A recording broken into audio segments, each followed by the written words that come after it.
Olá, bem-vindos a mais um vídeo de 15 fake news sobre o autismo. Hoje nós vamos ter mais uma convidada especial, que é a Michele Borges, fonoaudióloga e que trabalha com comunicação alternativa.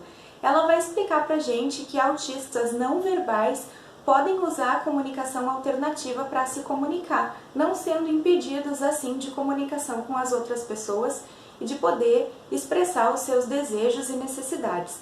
Então, acompanha ela no vídeo.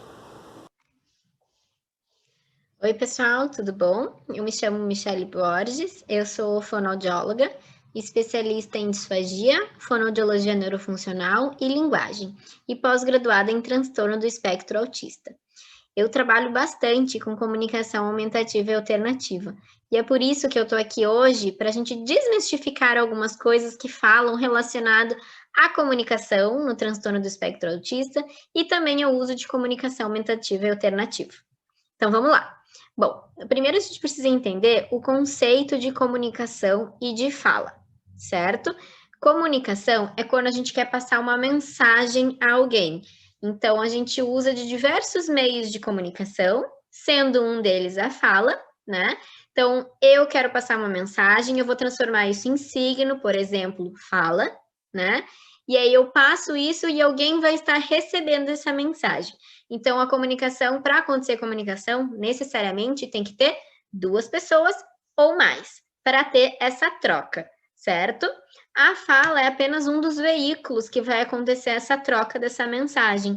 Então, eu chamo de cerejinha do bolo, né? Ela é das possibilidades que a gente tem. Outras possibilidades são a expressão facial, né? Uso de gestos, a escrita, entre outras formas, tá? Então, a gente entendendo bem esses dois conceitos, a gente consegue entender o que acontece no transtorno do espectro autista que tem alteração na comunicação social, né? Então, a gente encontra crianças que falam, mas não comunicam.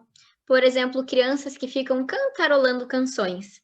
Não necessariamente isso é comunicação, só porque elas falam, certo? Então, para acontecer comunicação, tem que ocorrer essa troca entre, né, duas ou mais pessoas.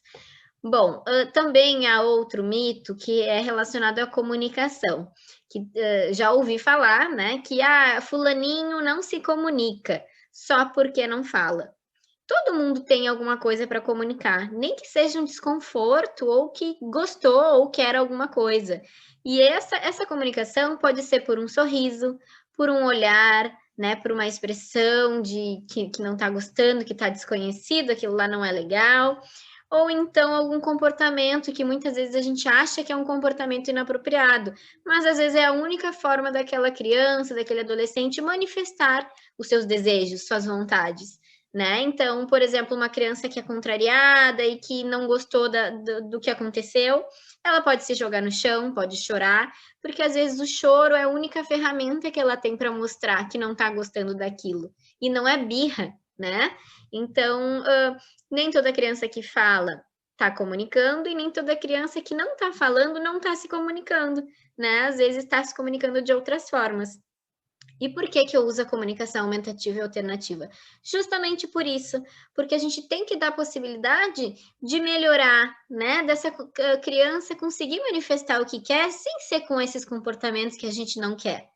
Né? Então, a gente tem que dar essas ferramentas para elas se apropriarem e utilizarem. Então, a gente precisa ensinar elas a utilizar. Então, eu uso bastante. A gente chama de comunicação aumentativa e alternativa, porque tem crianças que falam, mas precisam de um apoio na comunicação. E tem crianças que não falam e que daí, então, precisam de algo para ser alternativo à fala. Tem um outro mito, né, agora que a gente chegou ali na comunicação alternativa, que é relacionado se a gente utiliza a comunicação alternativa, isso vai impedir a fala. E isso é um mito, é muito errado. A gente já encontra hoje em dia na literatura artigos que comprovam o contrário, que o uso da comunicação aumentativa e alternativa acaba estimulando a produção de fala, né? Então, assim, o principal é a gente se comunicar, né? A gente conseguir manifestar tudo que a gente tem vontade. Não interessa como vai ser feito isso, se vai ser pela fala, ou se por um aplicativo de comunicação, ou por um cartão, uma prancha, né? Então, existem diversos recursos, tecnologias, metodologias, não existe algo fechado para autismo, né? Então, essa criança tem autismo, vai usar tal ferramenta. Não, isso não existe. A gente precisa avaliar, ver o que é melhor para determinada criança, né? E seguir aquilo. Espero que vocês tenham gostado. A gente aqui desmistificou três coisinhas que andam falando bastante.